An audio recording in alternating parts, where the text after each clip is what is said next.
आदरणीय अध्यक्ष महोदय, निष्पक्ष निर्णायक मंडल और सभा में उपस्थित सभी गणमान्य व्यक्तियों को मेरा सादर नमन। आज मैं निकिता विषय भारत में आपातकाल और संविधान के उल्लंघन पर अपने विचार लेकर प्रस्तुत हुई हूँ। अपने वक्तव्य को आरंभ करने से पहले मैं इस सभा से एक प्रश्न पूछना चाहूंगी कि ऐसी कौन सी चीज है जिसे हम देख तो सकते हैं मगर छू नहीं सकते। सन 1947 से पहले यही सवाल एक कक्षा में किया गया और उस समय विद्यार्थियों ने इसके अलग अलग उत्तर दिए। किसी ने कहा हम आकाश को देख तो सकते हैं मगर छू नहीं सकते। किसी ने कहा हम सूर्य को देख तो सकते हैं मगर छू नहीं सकते। परंतु उसी कक्षा के बाहर खड़ा होकर पढ़ने वाला एक छात्र अपनी दबदबाई आंखों को लेकर खड़े हुए पानी के भरे हुए घड़े की ओर देखकर बोला कि मैं प्यास से तड़प कर मर भी रहा हूं, परंतु मैं इस पानी के भरे हुए घड़े को देख तो सकता हूं मगर छू नहीं सकता, क्योंकि मैं एक अछूत जाति से आता हूं और वो अछूत जाति का विद्यार्थी कोई और नहीं परंतु हमारे संविधान के निर्माता बाबा साहेब डॉक्टर भीमराव अंबेडकर जी हैं।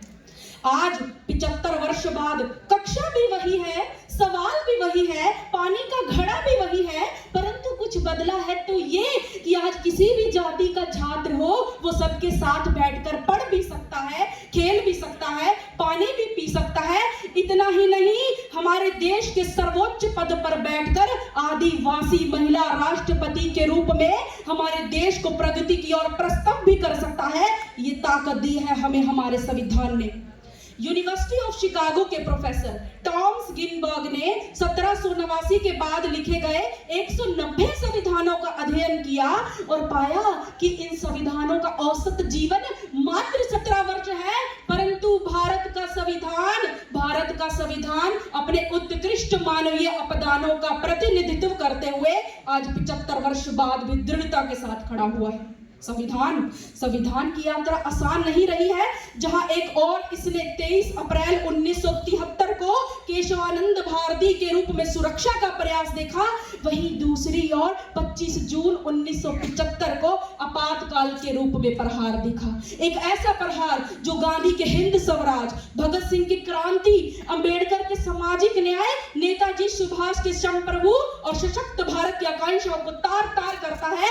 जी हाँ, एक ऐसा प्रहार जो आज हमारी प्रतियोगिता का विषय बन चुका है, भारत में आपातकाल और संविधान का उल्लंघन। 50 वर्ष पूर्व 25 जून 1975 को हमारे देश में आपातकाल की घोषणा हुई थी। उस समय तत्कालीन प्रधानमंत्री इंदिरा गांधी ने आंतरिक अशांति और विदेशी ताकतों की साजिशों का हवाला देते हुए हमारे संविधान को महज एक कागज का टुकड़ा बना दिया था। ये वो दौर था जब सरकार की आलोचना करने के लिए 1,20,000 विपक्षी नेताओं, राजनीतिक कार्यकर्ताओं, लेखकों, पत्रकारों को गिरफ्तार कर लिया गया था। ये वो दौर था जब संजय गांधी के एक निर्देश पर दिल्ली शहर में 1.5 लाख झुग्गी झोपड़ियों पर बुलडोजर चलाए गए थे। ये वो दौर था जब पुलिस की गोलाबारी में 6 लोगों की मौत हो गई थी। ये वो दौर था जब 1 करोड़ 10 लाख पुरुषों की जबरन नसबंदी करवाई गई थी, जिसके फलस्वरूप 1774 लोगों की जानें चली गई थी। ये वो दौर था जब हमारी प्रेस और मीडिया पर सेंसरशिप लगाई गई थी और ना जाने कितने संवैधानिक प्रावधानों को तार कर दिया गया था। इसलिए इस दौर को मैं संविधान की पृष्ठभूमि का एक काला अध्याय मानती हूँ। यही कारण है कि हमारे प्रधानमंत्री नरेंद्र मोदी ने 25 तारीख का ये दिन संविधान हत्या दिवस के रूप में मनाने की सरकारी घोषणा की।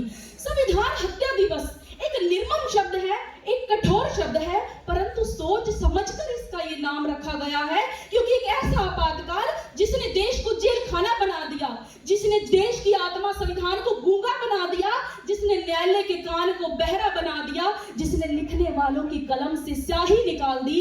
इस पूरे कालखंड का वर्णन मैं इन्हीं कठोर शब्दों में करना चाहूंगी ताकि आने वाली युवा पीढ़ी भी समझे आखिर 25 जून 1975 को हमारे साथ क्या हुआ था। अगर उस समय की बात करूं तो उस समय संविधान भी चीख चीख कर रोया होगा।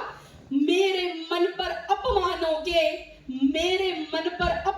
के भाले ऐसे गड़े हुए हैं जैसे सरशैया पर भीष्म पितामह पड़े हुए हैं। मुझे धृतराष्ट्र के मन का गोरख धंधा बना दिया है।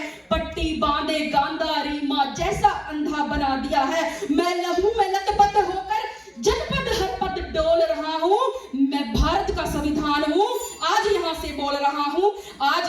बोल रहा हूँ। संविधान एक दर्पण है जिसमें हम अपने अतीत को देखते हैं, वर्तमान को समझते हैं, भविष्य को गढ़ते हैं। हमें समझना होगा संविधान साधन है, साध्य नहीं। इसने हमें जमीन तैयार करके तो दे दी है, परंतु इस पर फसल बोने का जिम्मा हम सब भारतवासियों का है।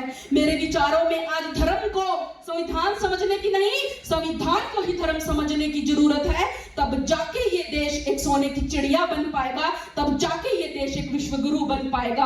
अंत में 2 पंक्तियों के द्वारा अपनी वाणी को विराम देना चाहूंगी। संविधान कितना ही पुराना हो जाए, इसकी शान नहीं जाती।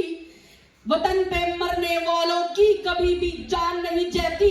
गर्व से कहो हम जय भीम वाले हैं, गर्व से कहो हम जय भीम वाले हैं। जय भीम कहने वालों की कभी पहचान नहीं जाती, पहचान नहीं जाती। जय भीम, जय हिंद, जय भारत।